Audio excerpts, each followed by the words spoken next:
बार फिर स्वागत है आप सबका यूटर्न ऑनलाइन के ज्ञान सेशन में। आज जैसा कि आप जानते हैं बहुत ही अनोखा फिगर आया है। आज हमारा 90वां सेशन है। जी हाँ, जैसे कि आप सब जानते हैं 9 is a very good figure for us. खासकर हमारे बिजनेस में तो बोला जाता है कि नौड़ी होनी चाहिए। तो आज देखो कितना बढ़िया सहयोग आया है।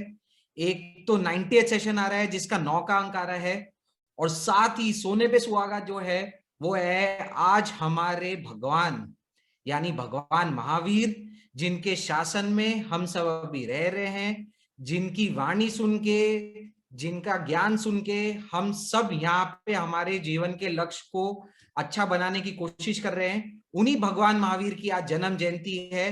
तो आज दो दो सुअवसर आए हैं। बहुत ही अच्छा मुहूर्त है, बहुत ही अच्छा दिन है, और बहुत ही अच्छी इवनिंग के साथ हम आपके साथ यहाँ पे आए हैं।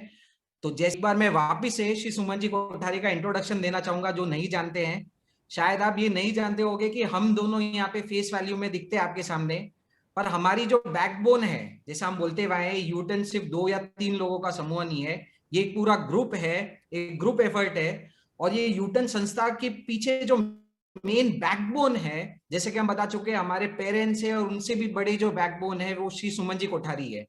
इनने ही हमें स्टार्टिंग से सपोर्ट किया है, मोटिवेट किया है, हमारे ऊपर ट्रस्ट रखा है, जिससे ये यूटर्न एक भव्य रूप में आपके सामने निखर कर आया है। तो सुमन जी कोठारी अगर नहीं होते तो हम तो प्यार से सुमन आंटी बोलते हैं। उनकी वजह से ही, उनके सपोर्ट और मोटिवेशन की वजह से हम इतनी दूर तक आपके सामने पहुंच पाए हैं, और अभी भी वो बार बार सेशंस में आके उनका आशीर्वाद हमें प्रदान करते रहते हैं, जिस वजह से बहुत अच्छी प्रस्तुति हमारी निकल के आती है। इसी के साथ एक और रोचक इंट्रोडक्शन में आप सबको देना चाहूंगा सुमन जी के बारे में, जो आप नहीं जानते होंगे। सुमन जी कोठारी ने अभी हाल ही में एक मूवी प्रोड्यूस की है। जी हाँ, आपने सही सुना है, उन्होंने एक फुल लेंथ मूवी प्रोड्यूस की है जिसका नाम है प्रभु महावीर की दिव्यवाणी। क्या कोइंसिडेंस है कि आज महावीर की जन्म जयंती है। इनने जो मूवी प्रोड्यूस में प्रभु, और आपको ये जान के बहुत ही हर्ष होगा, बहुत ही खुशी होगा कि ये movie book of records, star book of records, international book of records, ऐसे बहुत सारे रिकॉर्ड्स लॉन्च होने के पहले ही अचीव करनी है। Because this movie has the highest number of stories incorporated in one movie. यानी ये एक पूरी मूवी है, फुल लेंथ मूवी है, 2 घंटे 23 मिनट लगभग की, जिसके अंदर 23 स्टोरीज है। ये जो हमारा उत्तराध्ययन सूत्र है, जो आप सब जानते हैं, जिसे हम जैन धर्म की गीता बोलते हैं, उसी के ही 23 अध्ययनों पर यह मूवी बनाई गई है। तो it has the highest number of stories in one movie. इस मूवी के अंदर 800 कैरेक्टर्स है, यानी 800 एक्टर्स है जिनने इस मूवी में एक्ट किया है, और ये मूवी को कंप्लीट करने में 112 दिन लगे हैं। तो ये मूवी हम चाह रहे थे कि पिछले साल ही लॉन्च हो जाए, पर जैसा कि आप सब जानते हैं कि हमारे सामने कोविड आ गया, तो बहुत प्रॉब्लम्स हो गई, जिस वजह से हम थिएट्रिकल लॉन्च नहीं कर पा रहे हैं। पर आप सबको ये जान के खुशी होगी कि हमारे बैकएंड पे एफर्ट्स चालू है। हम जल्दी इसे ओटीटी जो प्लेटफॉर्म्स होते हैं, जिसे आप जानते हैं अमेजॉन प्राइम, हॉटस्टार और ऐसे दूसरे प्लेटफॉर्म्स है, we are in talks with them. वहां पे हमारा कॉन्ट्रैक्ट साइन होते ही हम ये मूवी को ऑफिशियली लॉन्च करने वाले हैं। तो इस मूवी के जो मेन प्रेजेंटर है वो श्री सुमन जी कोठारी है। और एक और हर्ष का विषय आप लोगों के लिए यह है, जिसको आप सेशंस में कंटिन्यूसली सुनते हुए आ रहे हैं, श्री निपुण जी डागा, वो इस मूवी के को प्रोड्यूसर है, और महक जी डागा वो असिस्टेंट डायरेक्टर है। तो जैसा कि आप सब जानते हैं, हमेशा हमारे लिए ग्रुप एफर्ट होता है, पर as always Suman ji Kothari is the backbone, और ये को प्रोड्यूसर्स और असिस्टेंट डायरेक्टर सब आप सबके सामने हैं। तो अब मैं वापस से आपको को प्रोड्यूसर के पास लेके जाऊंगा, वो आपको फर्दर डिटेल्स देंगे। मूवी के बारे में तो बता ही दिया, और मूवी के जो मेन कैरेक्टर्स होते हैं वो बड़े इंपॉर्टेंट रोल अदा करते हैं। और जो लीड एक्टर्स होते हैं वो ही मूवी की चार चांद लगाते हैं। और मैं आपको बता दूं, वो लीड एक्टर्स में से एक तो हमारे एक जो भगवान महावीर का जिन्होंने रोल किया है, वो तो एक कोई सिंधी पर्सन थे, पर उन्होंने बहुत अमेजिंग रोल किया है उसका। एंड उसमें जो दूसरा मेन किरदार, जो मेन दूसरे स्टार हैं, वो है हमारे तरुण जी बोरा अंकल, जिनको हमने आज आपके सामने एक स्पेशल गेस्ट जैसे भी बुलाया है। उसमें गौतम स्वामी का जो रोल होता है, क्योंकि प्रश्न पूछने वाला और भगवान महावीर के पाठ को आगे ले जाने वाला जो पर्सन थे, वो गौतम स्वामी का जो किरदार, वो मेन भूमिका अदा करी है, वो तरुण जी बोरा अंकल ने अदा करी थी उसमें। और बहुत ही अमेजिंग एक्टिंग, मतलब he is not a professional actor, but अगर आप मूवी देखेंगे तो आप, मैं ट्रस्ट करके मैं बोल सकता हूं, जब आप देखेंगे तो आपको लगेगा कि कोई एकदम ही प्रोफेशनल एक्टर ने वो एक्टिंग करी है वहां पे। और उन्होंने उस कैरेक्टर के लिए वो मुंडित भी हुए थे वो टाइम, वो पूरा मतलब प्रॉपर एक मुनि के रोल के लिए उन्होंने बहुत उसमें टाइम, एनर्जी एंड पूरा इन्वेस्ट किया। और साथ ही, क्योंकि मैं उनको थोड़ा सा, आपको बस थोड़ा सा ब्रीफ परिचय, उन्होंने मेरे को बिल्कुल मना किया हुआ था, पर बस थोड़ा सा परिचय में देते हुए, इन्होंने जिन शासन की सेवा के लिए अपना पूरा जीवन लगाया हुआ है, वो ऑलमोस्ट एक निवृत्ति की मार्ग में आगे बढ़ते हुए जोधपुर सेटल होने के बाद फिर अब चेन्नई वापस, इनका थोड़ा यहाँ वहां चलते रहता है, पर इनने पूरा जो जीवन है वो जिन शासन के लिए समर्पित किया हुआ है, महावीर तेरे शासन के लिए, महावीर के ही शिष्य कहलाने में इनको अच्छा लगता है। इनको अपने नाम से भी ज्यादा मोह नहीं है, पर ये तीर्थ, जैसा इन्होंने आपने देखा होगा हमारे पोस्टर्स में भी, बस तीर्थ के नाम से इनके ये लिखते हैं, ये कोटेशंस करते हैं, ये भगवान महावीर की जैसे प्रभावना कर सकते हैं वैसे करने का प्रयास करते हैं। उसी कड़ी में आपके लिए और हमारे लिए महावीर के प्रति भक्ति जगाने के लिए, अहोभाव जगाने के लिए, उनके शासन के लिए हम क्या काम कर सकते हैं, मैं आमंत्रित करना चाहूंगा तरुण जी बोरा अंकल को कि वो अपने सेशन की ओर हमें आगे बढ़े। जुबां से उफ नहीं निकला, गड़े जब कील कानों में, वो खोए ही रहे अपनी तपस्या के तरानों में। मेरे सपनों के सौदागर त्रिशला के नंदन है, महावीरा के चरणों में भाव भरा वंदन है। देख लहरें समंदर की तेरे गुणगान गाती है, तेरे जीवन को छू करके पवन भी मुस्कुराती है। गुरु हस्ती से महके जो मेरी आँखों के चंदन है, वो जहीरा गुरुवर के चरण में मेरा वंदन है। सभी परमेष्ठ भगवान के भाव भरा वंदन है, भाव भरा वंदन है। सर्वप्रथम इस अलौकिक शासन के अलौकिक निर्माता, वाणी के जादूगर, सपनों के सौदागर भगवान महावीर के चरणों में कोटिशः वंदन। इतिहास स्मार्तन आचार्य हस्ती के अनंत गुणों का स्मरण करते हुए आगम पुरुष, प्रज्ञा पुरुष, पूज्य आचार्य भगवान, पूज्य उपाध्याय भगवान एवं सभी पंच परमेश्वरी भगवान के चरणों में कोटिशः वंदन करने के पश्चात आप सभी देवानुप्रिय श्रावक श्राविकाओं को सादर जय जिनेन्द्र। भैया बस एक मिनट मैं लेना चाहूंगा, थोड़ी धन्यवाद आपका। बिना किसी भूमिका के, जैसे गौतम स्वामी ने प्रश्नों के साथ भगवान महावीर से जो प्रश्न किए थे, परीक्षा की थी, उसी से कुछ प्रश्न, उसी शैली में कुछ प्रश्न हम सबके लिए है कि भगवान महावीर तो वर्धमान से महावीर बन गए, लेकिन मेरा और आपका जीव यानी हमारा जीव अभी तक महावीर क्यों नहीं बना। दूसरा प्रश्न है, इस महान जिन शासन में हमको मिल तो गया, लेकिन क्यों मिला। पहला क्वेश्चन था कि वर्धमान से महावीर कैसे बने। फिर दूसरा प्रश्न है कि यह महान जिन शासन हमको कैसे मिला, क्यों मिला। और तीसरा प्रश्न है कि हम इस जिन शासन के लिए क्या कर सकते हैं। नो डाउट सबसे सर्वश्रेष्ठ जिन शासन हमको मिला है, अब इस जिन शासन के लिए हम क्या कर सकते हैं। तीन प्रश्न है, प्रश्न के जो समाधान है आपको सेशन में मिल जाएंगे, तब तक आप भी चिंतन अवश्य कीजिएगा।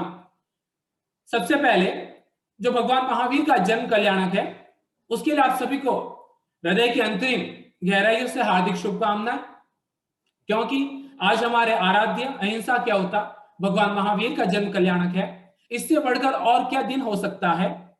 उससे बढ़कर दिन वो होगा जब हम खुद भगवान बन जाएंगे, जब हम खुद महावीर बन जाएंगे। लेकिन प्रश्न यह है कि आज तक ये जीव महावीर क्यों नहीं बना? ऐसी बात नहीं है कि हमें महावीर पहले नहीं मिले, अनंत बार हमें भगवान महावीर के जैसे तीर्थंकर मिले, अनंत बार ये जिनशासन मिला, लेकिन फिर भी ये जीव जो है भगवान नहीं बन पाया। उसका कारण क्या है? कुछ हटके चर्चा करेंगे, क्योंकि भगवान महावीर का परिचय सभी जानते हैं कि कुंडलपुर में उनका जन्म हुआ, माता का नाम त्रिशला, सिद्धार्थ राजा, ये सब कॉमन है, हर बार उसकी चर्चा होती है, हम सुनते हैं। लेकिन इस बार समझना यह है कि ये जीव महावीर क्यों नहीं बना। चिंतन पूरा उसी पे करेंगे कि ये जीव का भव भ्रमण अभी तक बाकी कैसे रह गया। तो सबसे पहले मुख्य कारण जब अनुप्रेक्षा करेंगे तो समझ में आएगा कि हम संसार के जीव साता के लिए भटक रहे हैं, पूरी कोशिश साता के लिए कर रहे हैं, लेकिन भगवान महावीर की पूरी कोशिश थी समाधि के लिए। ये जीव साता के लिए भटक रहा है, साता की तलाश में दर दर ठोकर खा रहा है, भव भ्रमण कर रहा है, 84 लाख जीव योनि में भटक रहा है, लेकिन वर्धमान ने तलाश की समाधि की और इसीलिए उनको समाधि मिली और वो वर्धमान से महावीर बन गए। हम कुछ प्रयत्न करेंगे कि इस महावीर की जिन शासन के लिए, इस जिन भगवान महावीर के शासन में हमारी समाधि कैसे बढ़े। इस मन की समाधि बढ़ती है वीर तेरे शासन के लिए, इस मन की समाधि बढ़ती है वीर तेरे शासन के लिए। हम खुद को समर्पित करते हैं महावीर तेरे शासन के लिए, हम खुद को समर्पित करते हैं महावीर तेरे शासन के लिए। ला ला ला ला ला ला महावीर तेरे शासन के लिए, महावीर तेरे शासन के लिए। वो समाधि जब मन के अंदर जब भक्ति उस समाधि की तलाश में आगे बढ़ेगी तो इस संसार के अंदर कोई जन्मा ही नहीं जो इस जीव को महावीर बनने के लिए, महावीर बनने से रोक सके। सबसे पहले चर्चा करेंगे कि इस समय जो चर्चाएं चल रही है, तरह तरह की धारणाएं चल रही है, मान्यताएं चल रही है, व्हाट्सएप पे हजारों तरह के मैसेज आ जाते हैं कि महावीर को फिर वापस आना पड़ेगा। ये कोरोना जैसी महामारी है, कोविड जैसी इस भयंकर बीमारी ने घेर रखा है, काश आज महावीर आ जाए तो ये कोरोना मिट जाए। प्रश्न ये है, क्या महावीर वापस आ सकते हैं? और महावीर तो वहां पहुंचे हैं जहां जाने के बाद वापस आने की जरूरत ही नहीं है। वो तो नमो सिद्धाणम में है, दूसरे पद में विराजमान है, जहां जन्म नहीं, जरा नहीं, मरण नहीं, भय नहीं, रोग नहीं, शोक नहीं, दुख नहीं, दारिद्र नहीं, सिर्फ स्वाधीन सुख है, अनंत सुख है। वहां से वापस क्यों आया जाए? कुछ लोग चर्चा करते हैं कि भगवान फिर अवतार ले लेंगे, भगवान महावीर आप अवतार ले लीजिए और वापस आके इस संसार को सब दुखों से मुक्त कर दीजिए। तो भगवान हर जीव को दुखों से मुक्त कर सकते हैं क्या? ये प्रश्न है। जैसा कि पहले भी निवेदन कर चुका हूं कि सामान्य चर्चा में नहीं जाएंगे, इस बार कुछ विशेष चर्चा में जाएंगे, क्योंकि टारगेट है महावीर बनना है। इस जो ऑनलाइन क्लास के अंदर सेशन में जो भी सब सुन रहे हैं, यदि मैं प्रश्न करूं कि किसको महावीर नहीं बनना है, तो सबका आंसर है मुझे तो महावीर बनना है। कोई है एक जो कहेगा कि मुझे महावीर नहीं बनना है। सबका लक्ष्य तो एक ही है कि मुझे तो महावीर बनना है, लेकिन लक्ष्य भी तीन तरह के हैं। एक है मुझे महावीर बनना है, अर्जेंट क्या है, महावीर बनना है, बन जाएंगे, आज नहीं तो कल बन जाएंगे। एक है मुझे महावीर भी बनना है, महावीर भी बनना है, लेकिन जो लखपति उनको अभी तक करोड़पति बनना है, करोड़पति वाले को अरबपति अभी तक बनना है, जिसके 4 बंगला उसको 6 बंगला बनाना है, जिसका ज्वेलरी शोरूम जयपुर और बॉम्बे में, उसको अभी तक बैंकॉक में अपनी ब्रांच खोलनी है। अभी तो बहुत कुछ नाम कमाना है, लेकिन साथ में लक्ष्य महावीर भी बनना है। और एक लक्ष्य है, मुझे सिर्फ महावीर ही बनना है। अब तय यह करना है कि मेरा लक्ष्य कौन सा है। मेरा लक्ष्य कौन सा है? महावीर बनना है, ठीक है, समझ में आता है। एक है लक्ष्य मुझे महावीर भी बनना है, अभी तो समाज में बहुत बड़ा आदमी बनना है, अभी तो उस पद पे, इस पद पे बनना है। और तीसरा है मुझे महावीर ही बनना है। बस समाधान इसी के अंदर मिल गया, क्योंकि इस जीव ने आज तक ये कोशिश ही नहीं की, ये सम्यक पुरुषार्थ ही नहीं किया कि मुझे सिर्फ और सिर्फ महावीर ही बनना है। आज यदि ये सम्यक पुरुषार्थ जीव कर चुका होता तो आज कब तक का महावीर बन चुका होता। लेकिन अभी भी डोर हाथ से छूटी नहीं है, क्योंकि ये महावीर का महानतम जिन शासन तो हमें मिल गया है, लेकिन सम्यक पुरुषार्थ करने की देरी है। किनारे तक पहुंच चुके हैं, मंजिल को एक कदम बढ़ाएंगे तो मंजिल हमारे सामने स्वागत के लिए तैयार खड़ी है, बाहें फैलाए खड़ी है कि तू आजा, तू भी वीर से महावीर बन सकता है, सिर्फ एक कदम बढ़ा ले। यह एक कदम जो बढ़ जाए तो धर्म की गंगा बह जाए। यह एक कदम जो बढ़ जाए तो धर्म की गंगा बह जाए। भाग्य हमारा चमका है, भाग्य हमारा चमका है, पतझड़ से सावन के लिए, पतझड़ से सावन के लिए इस मन की समाधि बढ़ती है, वीर तेरे शासन के लिए। आप सभी भी साथ में गुनगुना सकते हैं, इस मन की समाधि बढ़ती है, वीर तेरे शासन के लिए हम खुद को समर्पित करते हैं, महावीर तेरे शासन के लिए। ला ला ला ला ला ला, महावीर तेरे शासन के लिए। फिर से अपने प्रश्न पे आएंगे कि ये जीव महावीर क्यों नहीं बना। मान लीजिए एक भाई साहब जयपुर के नई सड़क पे जा रहे हैं, लाल भवन के पास से गुजर रहे हैं, ट्रैफिक पुलिस पे, ट्रैफिक जो सिग्नल होता है वहां पुलिस वाले रोकते हैं, ट्रैफिक पुलिस वाले कि भाई साहब आपने रेड सिग्नल क्रॉस कर दिया, गाड़ी रोक दीजिए। भाई साहब बोलते हैं क्या भैया तुम मुझे नहीं जानते क्या कि मैं कौन हूं? नहीं जानते मैं कौन? मैं उनका फलान सिंह जी का बेटा हूं। आपको गहलोत जी से बात कराऊंगी, उनके पीए से मेरी खास जान पहचान है। आप कहें मैं नंबर लगाऊं, लेकिन आप जानते नहीं कि मैं कौन हूं। यानी वहां पे भी वो अप्रोच लगाई जा रही है, सिफारिश लगाई जा रही है कि जानते हो मैं कौन हूं। ज्वेलरी के शोरूम पे बैठे हैं, अचानक सेल टैक्स वाला आ गए, भैया जीएसटी कितना भरा बताइए करके। आप कैसे मेरे शोरूम पे आ गए? जानते नहीं मैं कौन? वो मेरे अंकल है, उनको नहीं जानते क्या? कमिश्नर से डायरेक्ट लिंक आपकी बात करवाऊं क्या? वहां पे भी ये जीव बोलता है कि जानते नहीं मैं कौन।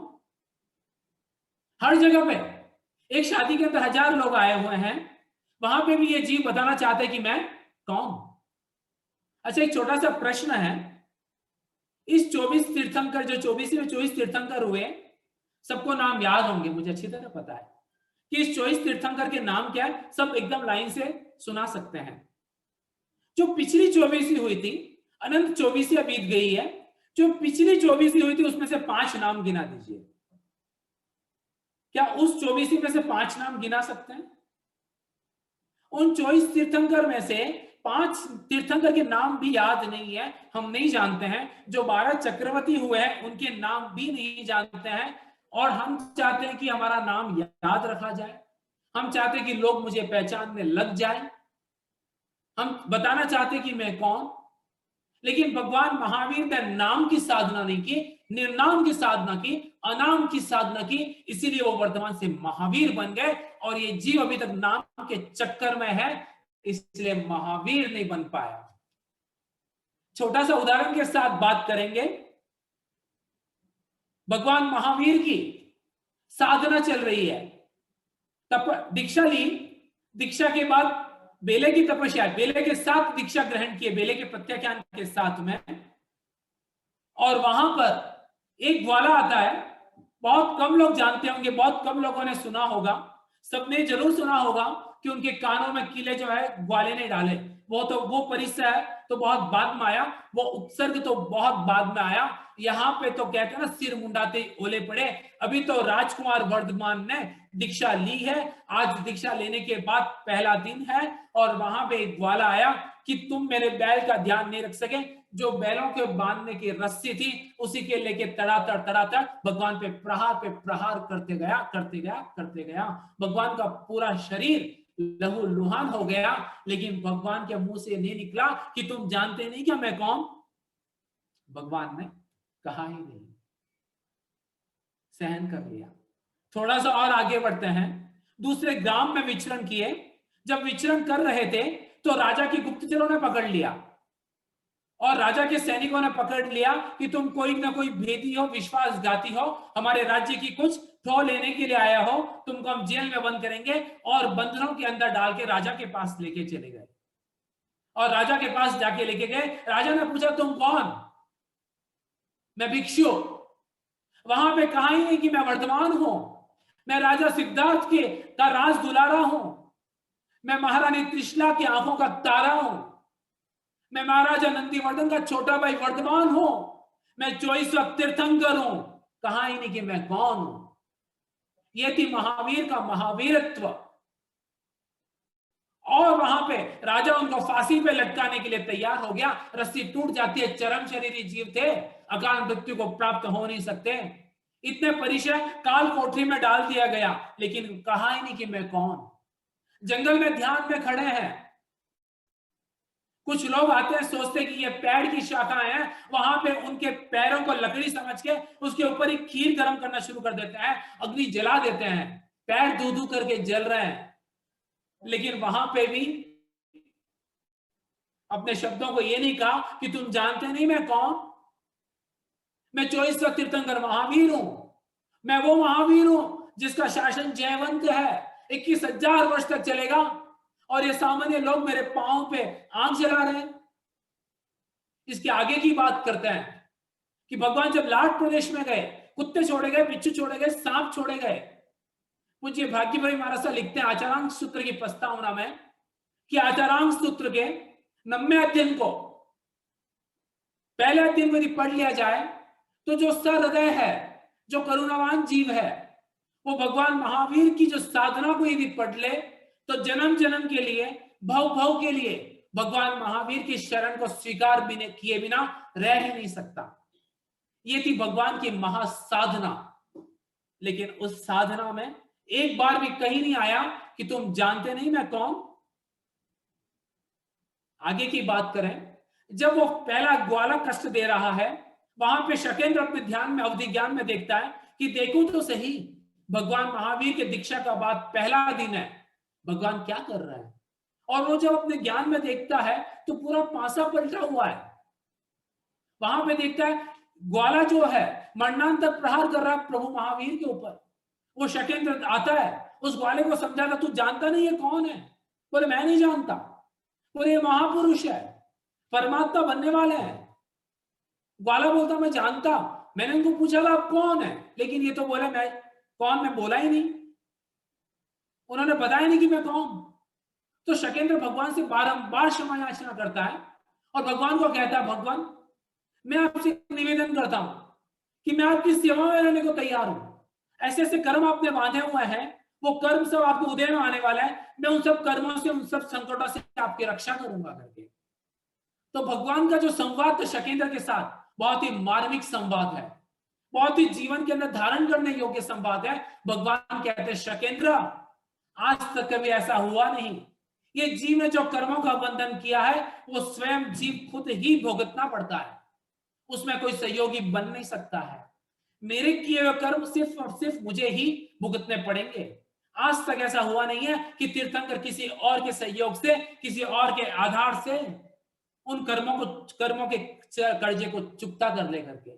शकेंद्र का मन नहीं माना। शकेंद्र बोला भगवान मैं जा रहा हूं, लेकिन आपको एक विनती करता हूं, मैं अपने देव को यहाँ पे छोड़ के जाता हूं। बहुत ही पावरफुल देव है, उस देव का नाम है सिद्धार्थ, वो सारे संकटों से आपकी रक्षा करेगा। लेकिन भगवान तो हमेशा की तरह वैसे ही मौन रहे।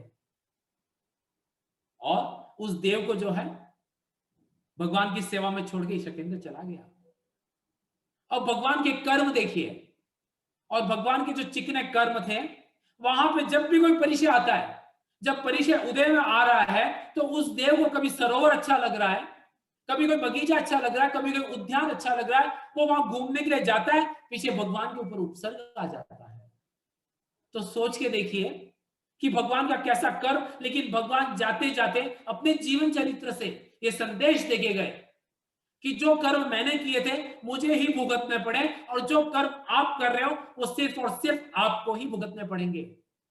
आजकल के जमाने में एक चर्चा चलती है कि भगवान हमको बस मोक्ष दिला दो, भगवान की शरण से मोक्ष पक्का है, भगवान तिन्नानम तारियाणम है।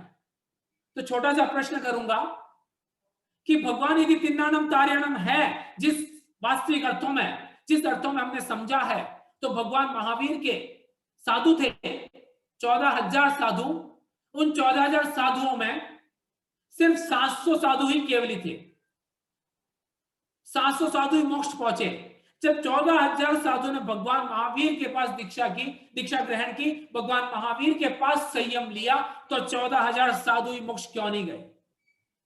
सिर्फ 700 ही मोक्ष क्यों गए? भगवान ने उनको क्यों नहीं तारा? साधारण इंसान से दीक्षा नहीं ली थी, साधारण मुनि से, साधारण साधु से दीक्षा नहीं ली थी, स्वयं तीर्थंकर से दीक्षा ली थी। फिर भगवान ने उनका मोक्ष क्यों नहीं कराया? भगवान के लाखों श्रावक थे, 1,59,000 श्रावक थे, सभी आराधक क्यों नहीं बने? भगवान को मानने वाले थे, लेकिन फिर भी भगवान चाहते तो सबका मोक्ष का रिजर्वेशन कर देते। भगवान ने सबके मोक्ष का रिजर्वेशन क्यों नहीं किया? और ये जीव कह रहा है, ये भोला जीव कह रहा है कि बस भगवान मुझे तार देंगे। भगवान को तारना होता या भगवान के माध्यम से तिरना होता तो ये जीव बहुत पहले तिर गया होता, क्योंकि ऐसी बात नहीं कि जिनवाणी पहली बार मिली है, जिन शासन पहली बार मिला है, तीर्थंकर पहले भी मिले हैं, अनंत बार मिले हैं। ये जीव असंख्यात कल्याणक बना के आया है, अनंत बार तीर्थंकरों के समर्षण में रह के आया है, अनंत बार संयम ग्रहण करके आया है। तो भूल कहां पे हो गई? क्योंकि इस जीव ने मान लिया कि भगवान महावीर को मान ले तो मोक्ष पक्का है, लेकिन भगवान तो मोक्ष पदाता नहीं है, भगवान तो सिर्फ मार्ग बताता है। वो मोक्ष जाने का मार्ग बता सकते हैं, लेकिन चलना तो स्वयं को ही पड़ेगा। इस जीव ने हमेशा गलती कर दी। ये जीव चाहता कि देव गुरु धर्म तार देंगे, बिल्कुल तार सकते हैं, लेकिन पात्रता तो स्वयं की डेवलप करनी पड़ेगी, पात्रता का विकास स्वयं को करना पड़ेगा। टूटे हुए प्लास्टिक के बर्तन में खीर नहीं परोसी जाएगी, खीर तो सोने के बर्तन में अच्छी लगेगी, चांदी के बर्तन में अच्छी लगेगी। इस जीव ने खुद को अभी तक निखारा नहीं, और ये जीव यदि खुद को निखार चुका होता तो कब का गोशालक से गौतम बन गए और गौतम से महावीर बन गया होता। तो प्रश्न फिर वहीं पे है कि ये जीव महावीर क्यों नहीं बना? क्योंकि नाम की आसक्ति से। आज एक छोटा सा काम करते हैं तो अगले दिन पेपर में देखते हैं, न्यूज़पेपर के अंदर, अखबार में, कि मेरा नाम आया कि नहीं आया, लोग मेरी फोटो को कितना लाइक कर रहे हैं, फेसबुक पे मेरे स्टेटस को कितने फॉलो कर रहे हैं, मेरा नाम पीछे कैसे आ गया, मैं तो सबसे आगे रह के काम कर रहा था, मेरा नाम इतना छोटा सा गया कैसे आ गया? अभी तक जीव नाम का मोह ही नहीं छूटा। जो न्यूज़पेपर सिर्फ 2 घंटे की, जिसकी आयु कह सकते हैं, जिसकी वैल्यू सिर्फ कुछ घंटों की है, अगले दिन रद्दी में पड़ा रहता है, उस अखबार के अंदर फोटो के लिए जीव तड़पता है, उस अखबार के अंदर नाम के लिए जीव तड़पता है और बोलता है मुझे महावीर बनना है। कैसे ये जीव महावीर बन पाएगा? अभी तक तो ये नाम का मोह भी छूटा नहीं है। वहां पे निवेदन करूं कि भगवान ने अपनी इच्छाओं को निरोध किया। यदि हमें महावीर बनना है तो हम भगवान से कंपेयर करें कि आज भगवान की इच्छा कैसी थी और हमारी इच्छा कैसी है। भगवान ने अपनी सारी इच्छाओं को त्याग कर दिया, सारी सुख सुविधाओं को त्याग कर दिया, एक ठोकर में राजमहल के सुखों को छोड़कर वन की यात्रा पे चले, स्वयं को ढूंढने की यात्रा पे चले। और ये जीव आज जिसके 2 घर है वो 5 घर बनाना चाहता है, जो फ्लैट पे है वो बंगला बनाना चाहता है। क्यों? वो साथ में जाएगा क्या? लेकिन भगवान कहते हैं कि कुछ भी तेरे साथ में जाने वाला नहीं है, फिर तू कैसे महावीर बनेगा? इतनी आसक्ति है, इतना ममत्व है, इतनी सारी कामनाएं हैं। भगवान वहां पे डंके की चोट पे कह रहे हैं कि संसार माइनस इच्छा, जीव माइनस इच्छा इज इक्वल टू मोक्ष। ये डंके की चोट पे भगवान कहते हैं कि जीव के अंदर से यदि इच्छा माइनस हो जाए तो कोई 3 काल में इस जीव को मोक्ष होने से रोक नहीं सकता। और जीव प्लस इच्छा इज इक्वल टू संसार। जीव के साथ जो इच्छाएं जुड़ी है वही तो संसार है। इच्छा ही तो लोभ है और लोभ ही संसार है। तो वहां पे भगवान कहते हैं कि मैंने सारी कामनाओं को हटा दिया तो मैं महावीर बन गया। लेकिन ये स्वयं को हम अपना निर्णय करें, स्वयं की तुलना करें भगवान महावीर के साथ कि जिनके पास सब कुछ था लेकिन सब कुछ छोड़ दिया, और यहाँ पे बहुत कुछ नहीं है लेकिन सब कुछ पाने की ये जीव इच्छा कर रहा है, कामनाएं कर रहा है, और वो कामनाएं, वो अपेक्षाएं दुख दे रहा है, दुख दे रही है, और जीव बार बार रोता है कि मैं सुखी नहीं हूं, मैं सुखी नहीं हूं, मैं सुखी नहीं हूं। और संसार के अंदर सुख मिलेगा कैसे? भगवान फरमाते हैं कि ये जीव, आज आपको यदि 20 लीटर पानी दे दिया जाए और उस पानी को 4 घंटे तक खूब मतना है, क्या मक्खन निकल जाएगा? मक्खन आ जाएगा? सबका जवाब आएगा नहीं, क्योंकि सभी को अच्छी तरह पता है कि पानी से मक्खन निकलता नहीं है। पानी से मक्खन फिर भी निकल जाएगा लेकिन इस संसार से सुख मिल नहीं सकता है। तो भगवान बार बार कह रहे हैं कि ये संसार जल रहा है, छोड़ दे संसार को। तू क्यों पागल बन कर रहा है? तू अपने समान हर आत्मा को देख। तो जब तक दूसरे के दोषों को देखता रहेगा तो 3 काल में महावीर नहीं बन सकता। ये जीव सोचता है मैं धर्म कर रहा हूं, ये धर्म करने के साथ साथ में धार्मिक क्रियाओं में संतुष्ट हो गया है, लेकिन हर जीव के अंदर अभी तक भगवान नहीं दिख रहा है। भगवान महावीर के जीवन को देखिए, उनको गोशालक और गौतम में कोई फर्क नजर नहीं आया, लेकिन यहां पे तो मित्र और दुश्मन के अंदर भी अलग अलग भाव आ रहे हैं, हर मित्र के अंदर भी अलग भाव है। लेकिन वहां पे भगवान महावीर को देखिए कि जो तहती तहती करके इंद्रभूति गौतम थे, वो जो चंदन बाला थी, भगवान के लिए पूर्ण समर्पित थी, भक्ति के भावों में थी, वहां पे भी उनको उनसे मोह नहीं है। और जो आके एक जस्ट चित्रण कीजिए अपनी आंखों के सामने कि एक ही रात के अंदर महाभयंकर कष्टों की बरसात करने वाला वो शूलपाणी यक्ष, जब हर जीव अपने घर में सुख में सोया हुआ था, उस समय भगवान महावीर के ऊपर कष्टों की बरसात हुई थी, लेकिन वहां पर भी भगवान ने कोई शिकायत नहीं की, उस शूलपाणी को कहा नहीं। उस संगम देव को याद कीजिए कि वो 6 महीने तक प्रचंड तांडव मचा दिया, जिसने भगवान महावीर के ऊपर सारे प्रयोग किए, सारे कष्टों की बरसात की, कष्टों का बवंडर लेके आ गया। लेकिन भगवान तो भगवान थे। हो सकता है सुमेरु पर्वत फिर भी विचलित हो जाए, लेकिन वो तो महावीर थे, और महावीर थे इसीलिए उनको कोई झुका नहीं सका। अविचल थे, अकंप थे, अडोल थे, और इसीलिए महावीर थे। और भगवान की आंखों में आंसू भी जब आते हैं जब वो संगम जा रहा होता है। अपने कष्टों से घबरा के आंसू नहीं आए, अपने दुखों से आंसू नहीं आए। भगवान कहने लगे, संगम, मेरी शरण में आने से हर कोई तिर जाता है, मेरे निमित्त से संसारी जीव तिर सकता है, लेकिन मुझे दुख इस बात से है कि मेरे निमित्त से तूने इतने महाभयंकर कर्मों का बंधन कर लिया।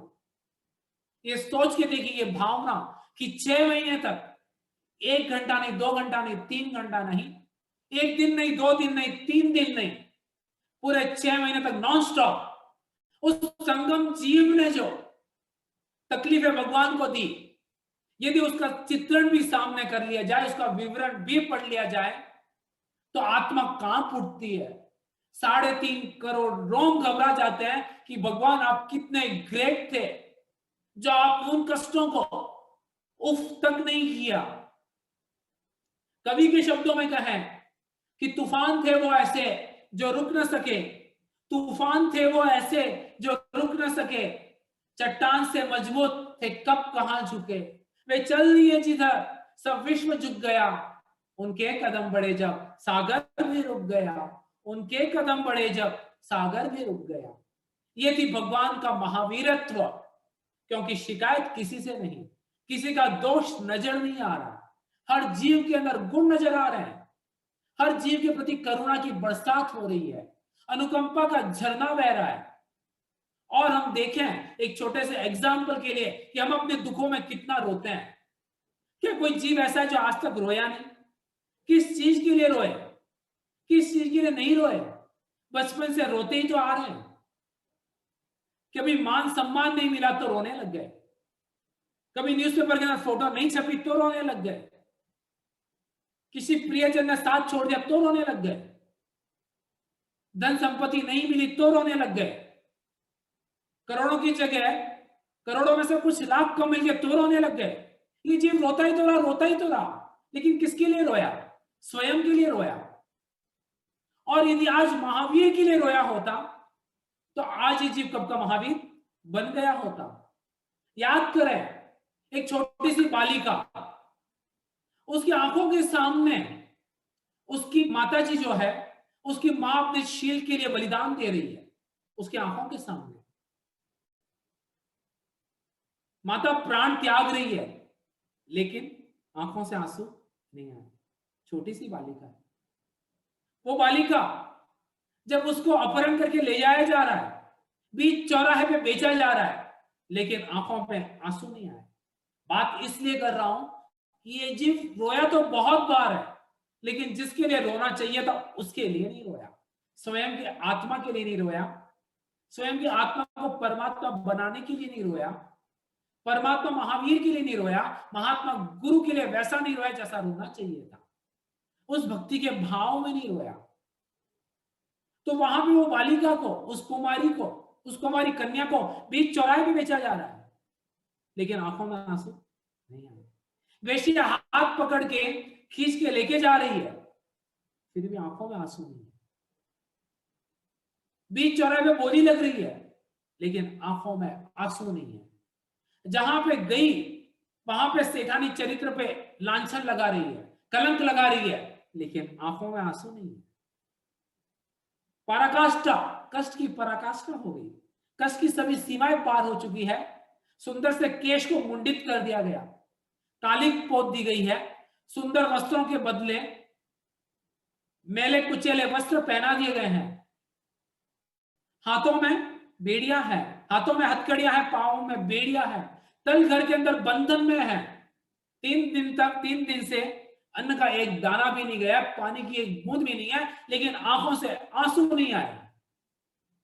जस्ट चिंतन करें, तुलना करें कि ये जीव खुद के सुख के लिए कितनी बार रोया है, दुखों की बरसात में कितनी बार रोया है, छोटी छोटी असहायता में कितनी बार रोया है।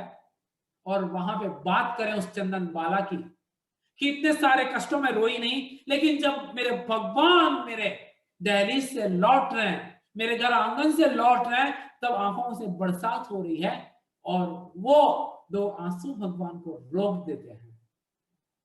कवि कहता है, भक्ति भाव में चंदन बाला, श्रद्धा के फूलों की माला, धन्य है ऐसे शील का चंदन, 2 आंसू से रुक गए भगवान, 2 आंसू से रुक गए भगवान।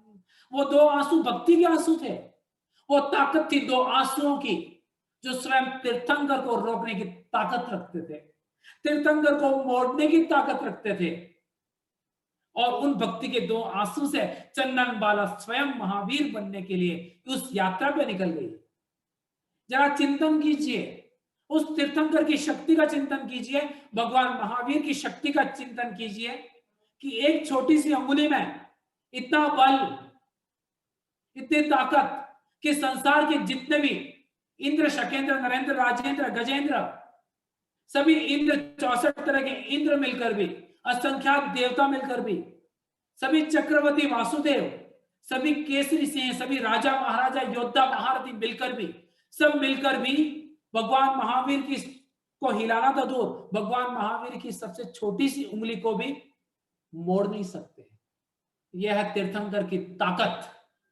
और वहां पे एक साधारण सा ग्वाला आकर कानों के अंदर कीले डाल रहा है। उस चित्रण को सामने रखिए कि कानों के अंदर नुकीले कीले जाकर इधर से इधर निकल रहा है, लेकिन उफ तक नहीं की, क्योंकि जानते थे मेरा कर्म है। याद करो त्रिपश वासुदेव के भाव को, उस भगवान महावीर की आत्मा को याद करें कि मरीचि के भाव में कुछ कमी नहीं थी। मैं फिर से निवेदन करूं कि ये वर्धमान से महावीर बनने की, या नैसार से महावीर कैसे बन गए? नैसार जैसा जीव इस जीव ने बहुत बार जन्म पाया है, लेकिन महावीर क्यों नहीं बना? तो बात कर रहे हैं उस मरीचि के भाव की। वहां पे वो मान कर रहा है, अहंकार कर रहा है कि मेरे दादा प्रथम तीर्थंकर, मेरे पिता प्रथम चक्रवर्ती, और मैं प्रथम वासुदेव। नाच रहा है, मध्य के अंदर नाच रहा है। संयम लिया था, ऐसा नहीं है संयम नहीं लिया था, स्वयं भगवान आदिनाथ की मुखारविंद से लिया था। ये वही भगवान महावीर की आत्मा है जो भगवान आदिनाथ से संयम ग्रहण कर रही है। तो भगवान आदिनाथ उनको मोक्ष नहीं लेके गए, सगा पोता था, पौत्र था। वहां पे भगवान फिर कहते हैं कि मैं मोक्ष प्रदाता नहीं हूं, मार्ग प्रदाता हूं। मार्ग का निर्माण बताया मैंने, जिन शासन का निर्माण किया है, तो उस शासन पे चल के स्वयं महावीर बन सकता है, लेकिन वो मान के वशीभूत होकर अहंकार के अंदर नाच रहा है, और उस अहंकार के कारण अनेक दुर्गतियों में चला गया। संयम लिया था, लेकिन शरीर की ममता ने उसको, इस शरीर की ममता ने उसको अनेक दुर्गतियों में भटका दिया। ऐसी बात नहीं है कि मरीचि त्रिपश वासुदेव तक बना था। क्या उस जीव की पुण्यवानी देखिए, लेकिन पाप साथ में चल रहा है। उस पाप के अंदर, अहंकार के अंदर, क्रोध के अंदर फिर शीशा डलवा के कर्मों का बंधन कर रहा है। ये सोच के देखिए भगवान महावीर की सिर्फ एक आत्मा का जीवन पढ़िए कि उसके अंदर कितने उतार चढ़ाव आ रहे हैं। सामान्य आत्मा नहीं थी। बहुत कम जनों को यह पता होगा कि भगवान महावीर की आत्मा त्रिपष्ट वासुदेव बनने के बाद, तीर्थंकर महावीर बनने से पहले चक्रवर्ती तक बनी थी। यानी वो 6 खंड का राजा शाश्वत सुखों के लिए 6 खंड के राज्य को त्याग कर, ठोकर मारकर दीक्षा लेता है, लेकिन फिर भी महावीर नहीं बन पाया। वो आत्मा की पावनता के लिए देखिए कितनी उसकी उत्कृष्ट पुण्यवानी होगी कि भगवान ऋषभ देव का, केवली भरत का सानिध्य साक्षात मिल रहा है, लेकिन महावीर नहीं बन पा रहा है। चक्रवर्ती बन के दीक्षा लिए, लेकिन महावीर नहीं बन पाया। एक जस्ट चित्रण कीजिए कि आज एक तेला करते हैं, इमेजिन कीजिए एक अठाई करते हैं तो मन के अंदर आता है कि मैंने अठाई की है। एक मास कमन करते हैं तो मन के अंदर आता है कि मैंने मास कमन पूरा कर लिया। इतनी बड़ी फ्रेम हॉल के अंदर सजा दी जाती है, इतना सारा बहुमान किया जाता है, जय जयकार बोली जाती है, लेकिन याद करें भगवान महावीर के उस नंदन राजा के भव में 11 लाख से भी ज्यादा मास कमन उस भगवान महावीर की आत्मा ने नंदन राजा के भव में किया थे। 1 मास कमन नहीं, 2 मास कमन नहीं, 11 लाख मास कमन, 1 लाख वर्ष तक निर्मल संयम का पालन किया था, लेकिन फिर भी मोक्ष को पा नहीं सके। और हम सोच रहे हैं कुछ थोड़ा सा धर्म ध्यान करके, मन को संतुष्ट करके मोक्ष को पालेंगे। भगवान कह रहे हैं मोक्ष यदि पाना है तो बहुत सरल है, और यदि नहीं पाना है तो असंभव है, बहुत टफ है। मैं सभी परिषदा से प्रश्न करता हूं कि बताइए मोक्ष पाना सरल है या मुश्किल है? तो लोग बोलेंगे मुश्किल है, सभी बोलेंगे मुश्किल है। तो यदि मोक्ष पाना मुश्किल है तो अनंत जीव कैसे चले गए? अनंत जीव कैसे महावीर बन गए? अनंत जीव कैसे नमो सिद्धानंद के अंदर प्रतिष्ठित है? यदि मोक्ष पाना इतना मुश्किल है तो, और यदि मोक्ष पाना इतना सरल है तो ये जीव अभी तक यहां कैसे?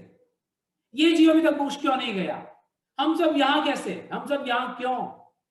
ये प्रश्न दूसरों से बहुत बार पूछा है, अब स्वयं से पूछना है। और हो सकता है इस भाव में हम महावीर नहीं बन सकते, क्योंकि हमने जन्म इस 5 कार्य के हुंडा उससे बड़ी काल में लिया है। महावीर बन नहीं सकते, लेकिन महावीर बनने की यात्रा शुरू कर सकते हैं। इसी क्षण शुरू हो सकती है।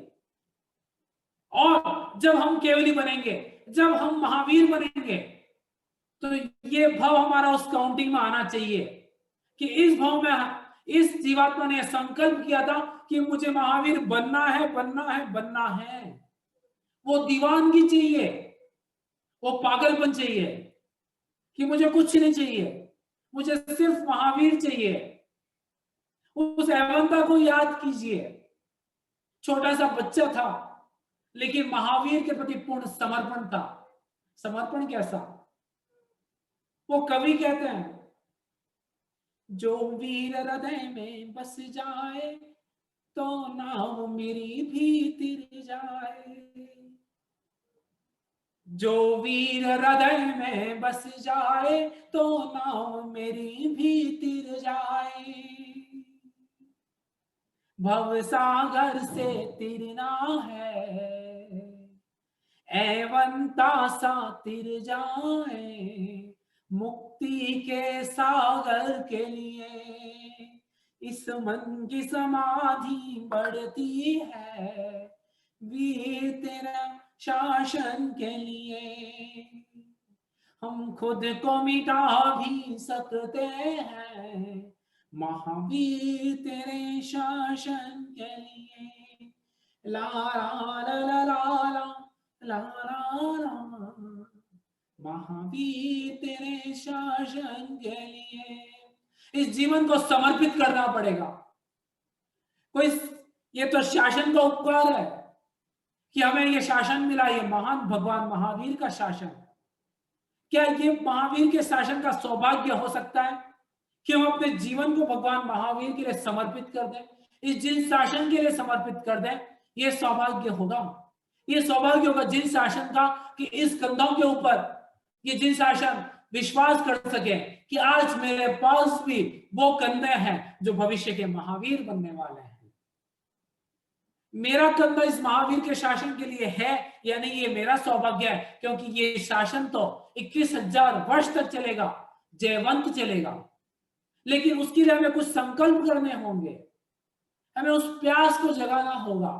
संकल्प सिर्फ एक है, सिर्फ एक संकल्प, मुझे महावीर बनना है, बनना है, बनना है, हर कीमत पर बनना है। सिर्फ भगवान महावीर के अतीत को देखिए कि 23 तीर्थंकरों के कष्ट एक तरफ और वहां पे भगवान महावीर का पलड़ा इतना भारी है, उनके कष्टों का पलड़ा इतना भारी है, तराजू इतना भारी है कि 23 तीर्थंकर के कष्ट कुछ भी नहीं। और वो तीर्थंकर भगवान महावीर की आत्मा कि इतने कर्मों के गाढ़े बंधन, चिकने बंधन कि इतने मांस कवण करने के बाद भी इतने भव तक, यानी अंतिम भव तक भी वो कर्मों से छुटकारा नहीं मिला और वो कर्म को चुका कर महावीर बने। बस हमें भी यही साधना करनी है। हमें उस भगवान महावीर के संयम को देखना है, उस भगवान महावीर के संयम को देखना है, उस निर्नाम साधना को देखना है। बाहर भटकना बहुत हो गया, अब अंदर जाना है।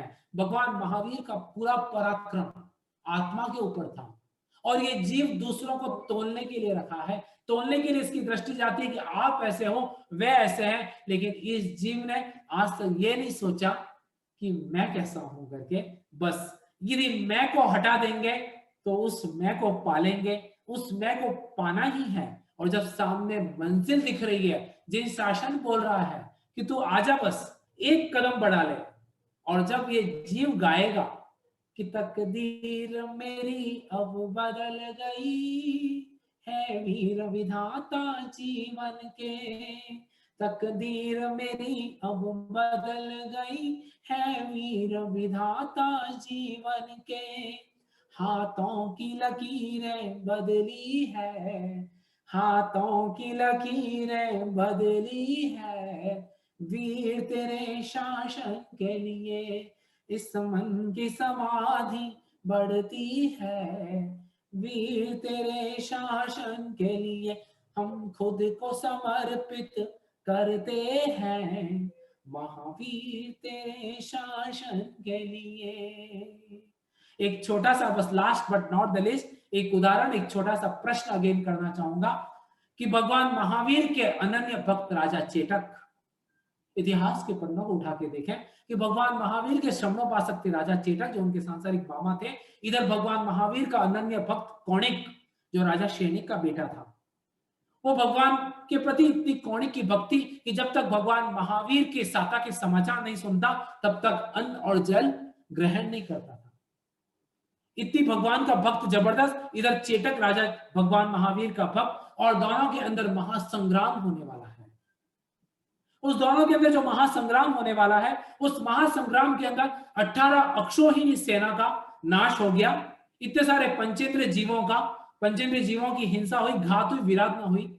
अब मुझे इतना सा बताइए कि भगवान महावीर ने उन दोनों को बुलाकर युद्ध रोकने के लिए नहीं कहा। क्यों नहीं कहा? युद्ध नहीं था, महायुद्ध था। और यदि ये बात समझ में आ जाएगी, ये समाधान समझ में आ जाएगा, तो ये चुनौती है मेरी, इस जीवन के अंदर से अनेक तरह की समस्याओं का समाधान हो जाएगा।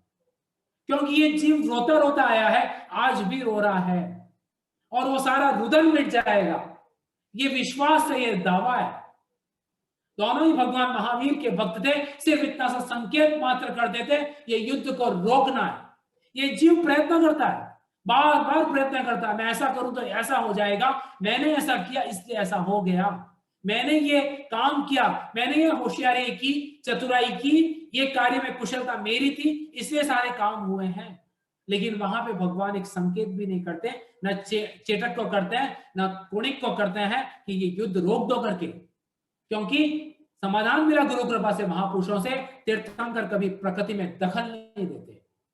जो 5 समवाय होती है उसके अंदर सिर्फ पुरुषार्थ इस जीव के हाथ में है। यदि ये चीज जीव को समझ में हो जाए, यदि ये चीज दिमाग से हट के दिल में जीव मान ले, ये आत्मा से ग्रहण कर ले कि करने योग्य कुछ है नहीं, स्व के अंदर जीव सिर्फ पुरुषार्थ कर सकता है। और भगवान महावीर ने न राजा चेटक को बदलने की कोशिश की, न कुणिक को बदलने की, क्योंकि जानते थे ये प्रकृति है, उन जीवों की हिंसा वहां लिखी है, उन जीवों का ऋणानुबंध वहां चुकता होना है।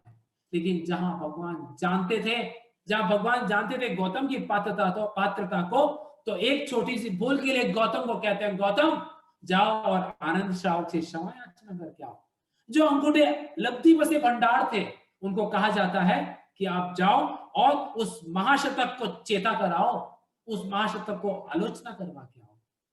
और ये थी भगवान की पात्रता। अंतिम प्रश्न है भगवान महावीर के समोशरण के अंदर 2 मुनियों को, क्योंकि आज भगवान महावीर का जन्म कल्याणक है, इस बात को यदि आत्मा के साथ सेट कर देंगे कि भगवान महावीर के उस समोशरण के 2 साधुओं को गोशालक राख कर देता है। सुनक्षत्र अणगार और सर्वानुभूति अणगार, उन 2 मुनियों को आंखों के सामने, भगवान की आंखों के सामने जलकर राख कर दिया जाता है। तो क्या प्रश्न नहीं आता कि जो शरण देने वाले हैं उन भगवान महावीर ने उन अपने ही साधुओं की रक्षा नहीं की, तो भगवान मेरी रक्षा कैसे करेंगे? तो वहां पर गुरु कृपा से समाधान मिलता है, अनुप्रेक्षा से, महापुरुषों की वाणी से समाधान मिलता है कि भगवान शरण दयानम है। भगवान का ये जो धर्म है वो आत्मा की रक्षा की गारंटी लेगा। शरीर तो वैसे भी राख होने वाला है, तो हम इस शरीर के सुख के लिए आज कोरोना के अंदर सोचते हैं कि इतना जाप कर लेंगे, ये कर लेंगे तो शरीर बच जाएगा। लेकिन भगवान कहते हैं कि इस तू शरीर की आसक्ति तो तुझे इस संसार के अंदर डुबाए हुए है, इस शरीर की आसक्ति को छोड़ दे। ये शरीर का एक एक सांस तेरी काउंटिंग है। और जरा सोच के देखिए कि ये कोरोना महामारी बात वर्तमान परिप्रेक्ष्य की चल रही है कि भगवान महावीर की वर्तमान में परिप्रेक्ष्य क्या है, वर्तमान में क्या अनुभूति है। तो जस्ट कोरोना को सोच के देखिए, कोई तो गर्म पानी पी के ठीक हो जाता है, कोई दूध और हल्दी पी के ठीक हो रहा है, कोई उपवास करके ठीक हो रहा है, और कोई 3 महीने तक अच्छे बड़े हॉस्पिटल में ठीक रह के, एडमिट रह के, लाखों करोड़ों खर्च करके भी ठीक क्यों नहीं हो पा रहा है? प्रश्न स्वयं से करना है। तो भगवान फरमाते हैं वहां पे कि सारा खेल तेरे कर्मों का है। जिसके साता का उदय है उसको कोरोना जैसी महामारी कुछ बाल भी बांका नहीं कर सकती। और जिसको यदि पुण्य में कमी है, पाप का उदय है, तो थोड़ी सी ऑक्सीजन की कमी भी उसको प्राणांत तक लेके चली जाएगी, मृत्यु की शैया पर लेटा देगी। सारा खेल पुण्य का है। श्रद्धेय तत्व चिंतक श्रद्धेय प्रमोद मुनि जी महाराज साहब बार बार फरमाते हैं कि ये पुण्य जो है उस मोक्ष के अंदर परम सहायक है। लेकिन प्रश्न स्वयं से कीजिए कि आज हम फिर उस पुण्य की होली जला रहे हैं, पाप के अंदर क्या इतना रच बस गए कि उस महावीर को भुला बैठे हैं। अब हर सांस में महावीर को याद करना है, उस महावीर को अपना सर्वेसर्वा बनाकर, जब तक वो हम महावीर नहीं बन जाए, उस महावीर की शरण को ऐसा स्वीकार करना है। हम कुछ समय के लिए आंखें बंद करेंगे, फिर कुछ संकल्प आएंगे कि क्या संकल्प इस महावीर जयंती पे कर सकते हैं।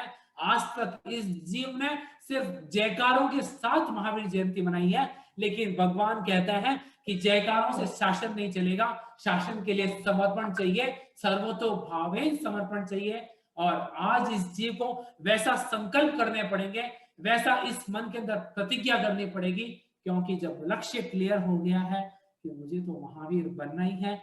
सिर्फ 3 मिनट के लिए लगभग अपनी आंखें बंद कीजिएगा और आंखें बंद कीजिएगा और शब्दों पे ध्यान दीजिएगा, शब्दों से जुड़कर भावों से जुड़ने का प्रयास कीजिएगा।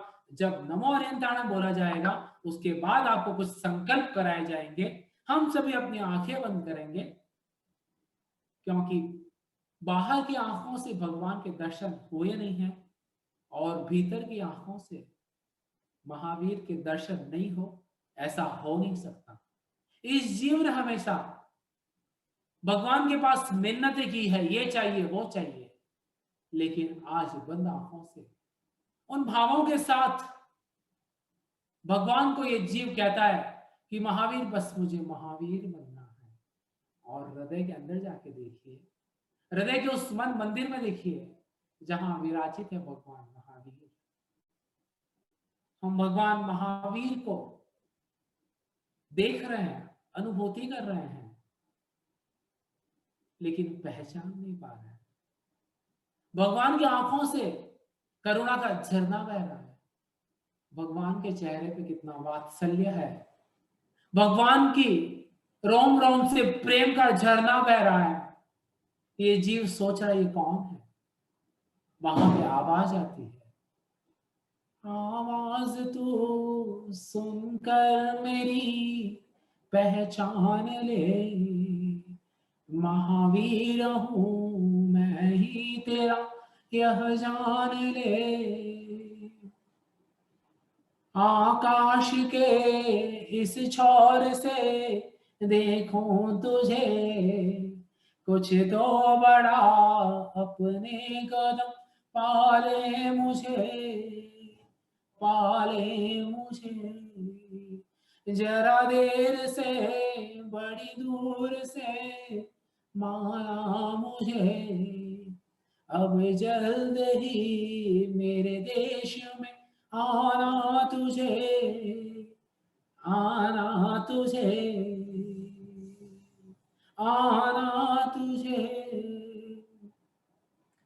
तू मौत के इस खौफ से डरना नहीं, जीते बिना मैदान से हटना नहीं।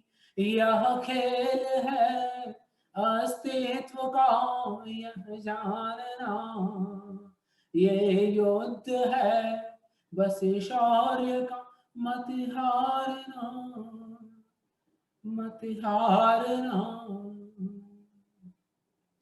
जन्म की हार से कुछ जी सीख ले, ये जंग है सबसे बड़ी, बस जीत ले। तो सूर्य सा तेजस्वी है यह जानना, हो चांद से शीतल तेरी आराधना।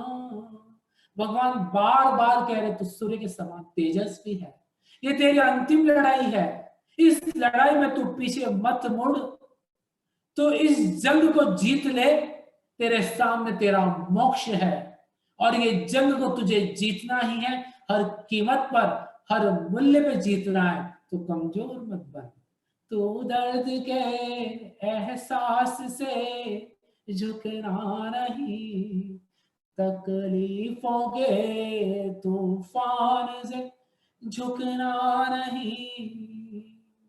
सौभाग्य से अवसर मिलता कभी, वैराग्य के इस रंग में रंग जा भी, रंग जा भी, रंग जा भी, तू वीर से महावीर बन मेरी तरह, मेरी तरह, तू सिद्ध की तस्वीर बन मेरी तरह, तू वीर से महावीर बन मेरी तरह, मेरी तरह, मेरी तरह। नमो हरिहंताराम। बस भगवान आपको साधना का वो सुंदरतम मार्ग बता रहे हैं, वो वैराग्य का रास्ता बता रहे हैं, वो सौभाग्य का अवसर बता रहे हैं, संवेग और निर्वेद की साधना बता रहे हैं कि संवेग और निर्वेद के साथ जब मोक्ष के लिए जुनून हो जाएगा, मोक्ष की तीव्र अभिलाषा को तू उत्पन्न कर, किसी की ताकत नहीं कि तुझे महावीर बनने से रोक सके, और महावीर तू बन के रहेगा, बस सिर्फ एक सम्यक पुरुषार्थ की देरी है। हम हर जीव के लिए मंगल भावना भाएं कि हर जीव महावीर बने, मेरी आत्मा, आपकी आत्मा, हर जीव आत्मा से महात्मा और महात्मा से परमात्मा बने। याद आ रही है महापुरुषों के द्वारा कही हुई बात, श्रद्धेय प्रमोद मुनि जी हमारा सावक सफल फरमाते हैं कि कार्य में कुशलता, भावों में पवित्रता और लक्ष्य पे एकाग्रता, ये तीन का संगम है। तो 8 कर्मों की ये ताकत नहीं है कि जो रोक सके संसार के अंदर, ये संसार की ताकत नहीं है कि जीव को आत्मा से परमात्मा बनने के लिए रोक सके।